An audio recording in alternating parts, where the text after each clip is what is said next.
On a light note, what was it like filming that Miles and Seth fight before we get into the dark things? The Miles It and Seth was it was so much fun.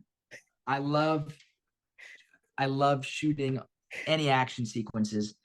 Um, like I said before, I love Tom Cruise. I'd say my favorite genre has to be action and adventure. Indiana Jones is my favorite movie, so I've always been drawn to the fight scenes. I've always been drawn to the action chases, and being able to choreograph that and get into a physical altercation with Derek Augustine. He's a big guy.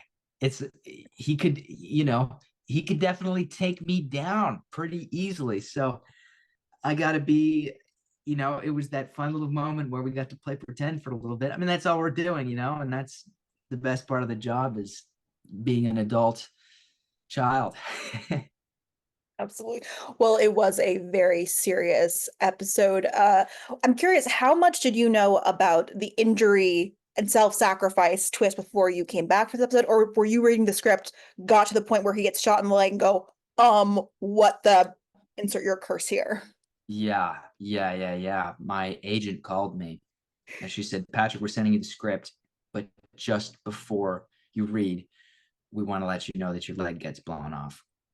And it brings up a lot of questions because as actors on a TV show, if you get killed off in the TV show, you've just lost your job, or something happens, you get, they're like, hasta la vista, and our jobs are at stake. So when we hear that news where a leg gets blown off, the first question comes up: am I coming back? Do they want me anymore? And you almost got a little self-conscious, but um I still have no idea. So those questions are still ruminating.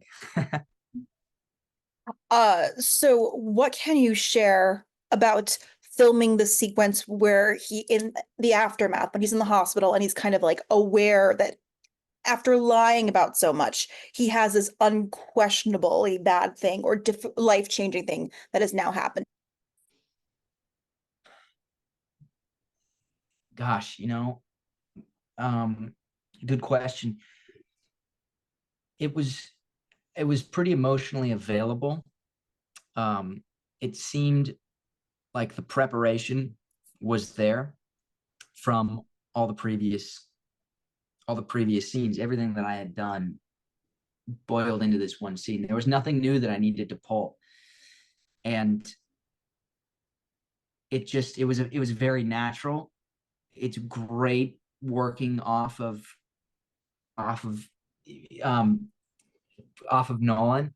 Oh my God, it was so, like, just the whole time with Nathan. Every single scene I did with Nathan, he's such a legend, and there's so much to learn from him. So, I mean, to get back to your question, uh, it just it felt right. It felt really good, and it felt very natural. And yeah, Nathan's amazing. Nathan's great to work off of. Obviously, I know you don't have any answers yet, but whether we see it or not, as the person who played Seth for all of these months, do you think Seth is going to try to rebuild his police career after this once he kind of gets used to the prosthetics, etc.? Or do you think he may reevaluate things and go in a different direction with his life? I think he's got to come back to. I think he's got to come back to the station. He's he's got his mindset on things, and he's had a couple setbacks, but in my imagination, I think there's only one thing that he can do, and that's be a cop. For you as an actor, obviously as an audience, we wondered how much of Seth's stories were true. For you as an actor, how much did you want to know about the truth of everything going into this? And what do you think it does to Seth now that he did tell the truth about the fact that he was a liar and then instantly got broken up with? Do you think it'll make him reconsider telling the truth in the future, or do you think he actually has grown from here? Yeah, I think he's grown. Um, it felt after I watched it, it's always interesting watching my own scenes back. because I have an idea of how I'm playing it, and then how it comes across on screen, it sometimes is different. But from what I saw, because that's the most important part, is what we're watching. Um, it just feels like the last straw, the last time he's done hurting himself.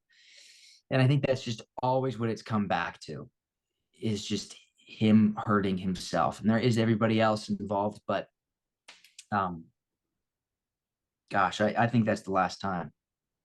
Did you know this season that he was actively lying about this, or were you kind of wondering, is he telling the truth and he's just Oh bad yeah. at all the stuff, or Yeah. what?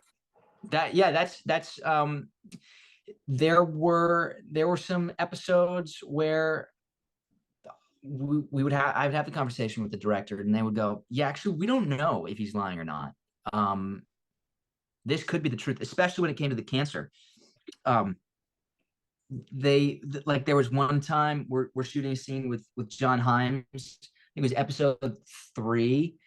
um and I'm in the I'm in this house with Lucy, and I have to talk about my girlfriend, that I have to talk about one of the lies. And John said, "You're telling the truth here. Like this is a really bad mix up, and you're kind of caught in the middle of it, but you're telling the truth." And I think that was a directorial strategy of trying to get me where I needed to go. Because then, I read the next script for the next episode, knowing, oh yeah, he was definitely telling a lie. So it was almost like the writers were lying to me to get me to move to where I need to go. So I felt tricked by my own character.